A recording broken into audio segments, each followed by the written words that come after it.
જુનાગઢ તાલુકાના વડાલ ગામનો વતની છું, હિતેશભાઈ હરિભાઈ દોમડિયા. પહેલાં 5-7 વર્ષ પહેલાં ચીલા ચાલુ ખેતી કરી મગફળી, ઘઉં, ધાણા ને એવું બધું વાવતો. એના કરતાં થોડાકમાં પહેલાં શરૂઆતમાં થોડાકમાં મલ્ચિંગ કર્યું અને ડ્રીપ વસાવી અને એમ કરતાં આગળ અત્યારે મલ્ચિંગ ડ્રીપમાં બહુ મજા આવે છે ને બહુ સારી એવી ખેતી થાય છે અને ગવર્મેન્ટની પણ સહાય મલ્ચિંગ ડ્રીપ અને એમાં સારી વળતર મળે. મલ્ચિંગમાં 50% અને ડ્રીપમાં 50% સબસિડી મળતી. મલ્ચિંગથી પાણીની જરૂરિયાત ઓછી પડે, એના હિસાબે ઓછું પાણી હોય તો ઝાઝા વિસ્તારની અંદર પિયત કરી શકીએ છીએ. ઉત્પાદન એ મલ્ચિંગની અંદર દોઢું ઉત્પાદન મળે. ભેજનું પ્રમાણ શક્તિ વધારે રહેતા આવકની દ્રષ્ટિએ બહુ સારામાં સારું આવે છે. મલ્ચિંગની અંદર ટમેટી, કાકડી, તરબૂચ, ટેટી આ બધા શાકભાજી પાકો વધારે પડતા વાવી શકીએ. કાકડીનું 5 થી 6 ટન જેવું ઉત્પાદન થાય એક વીઘે. ભાવ એવરેજ 4-5 રૂપિયા, 6 રૂપિયા એવરેજ ભાવ મળે. ક્યારેક 15-20 રૂપિયા હોય પણ ક્યારેક 3-4 રૂપિયા થઈ જાય. 5-7 રૂપિયા, 8 રૂપિયા જેવો ભાવ મળી રહે એવરેજ. 2 ગાયો રાખી છે, એનું ગૌમૂત્ર એની પાછળ બધું ઝીલાઈ જાય ભેગું કરી અને પછી જીવામૃત આ ટાંકાની અંદર બનાવી એમાં છાણ, ગૌમૂત્ર, લોટ, દ્વિદળ જે કઠોળું એનો લોટ અને વડ નીચેની માટી 5 વસ્તુ ભેગી અઠવાડિયું રાખી દરરોજ એક વખત હલાવી અને આંગણે પથ્થર મૂક્યા છે, નાના પથ્થર છે આમાં, એનાથી નાના અહીંયા, એનાથી નાના પછી એક ગયણું રાખી અને જીવામૃત ઓટોમેટિક પ્લાન્ટ ગરાઈ જાય એટલે સીધું આમાં વહી આવે ત્રીજી કુંડીમાં.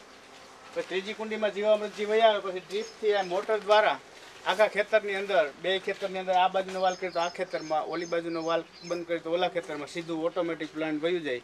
એ રીતે બધું આયોજન ગોઠવેલું.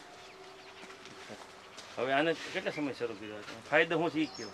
આ જીવામૃતથી જે બેક્ટેરિયા જે હોય એ જે આપણે રાસાયણિક ખાતર નાખીએ અને બેક્ટેરિયા બે મિશ્રણ કરી તો ઉત્પાદન બહુ સારું મળે. તંદુરસ્ત છોડ, હેલ્ધી છોડ નીકળે. બહુ સારામાં સારી વસ્તુ થઈ.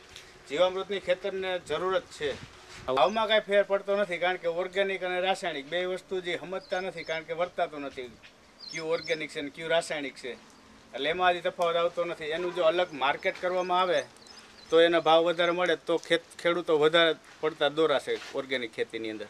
ખેડૂતો જો એક ગાય રાખે ને તો 30 વીઘા જમીનની અંદર કોઈ જાતનું કાંઈ લેવું પડે એવું નથી રહ્યું.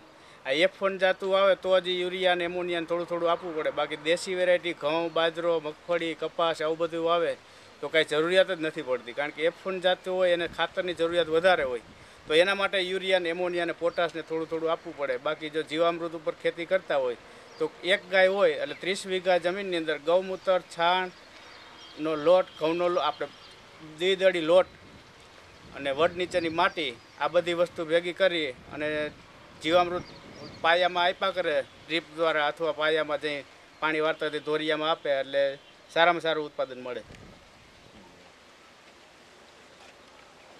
આપણે જે મોટર ચાલુ કરી 3 ફેઝ કનેક્શનની ત્યારે આ પાણી સીધું આમ જતું હોય ત્યારે જીવામૃતનું જે પાણી આવે એ આ નળી અમે જે વેન્ચુરી આવી કાઢી અને સીધી મોટર દ્વારા આમાંથી સીધું પાણી જીવામૃત ભેગું ચડી જાય અને ડ્રીપ દ્વારા ટીપે બધા ખેતરની આખા ખેતરની અંદર જીવામૃત ચડી જાય અથવા તો યુરિયા કે એમોનિયા જે ચડાવવાનું હોય બધું આમાં ઓલી કુંડીમાંથી ચડી જાય સીધું ડાયરેક્ટ.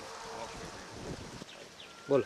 આપણે જે એક વખત જે બનાવવા ત્યારે ખર્ચો લાગે છે પછી કાયમીને માટે યુરિયા નાખવું પડતું નથી. જીવામૃતને કંઈ ઓટોમેટિક પ્લાન્ટ બનાવી પછી સીધી મોટરની ચાપ ચાલુ કરો એટલે ખેતરમાં જીવામૃત ઓટોમેટિક હોઈ જાય છે. 1 રૂપિયાનો પછી ખર્ચો નથી લાગતો.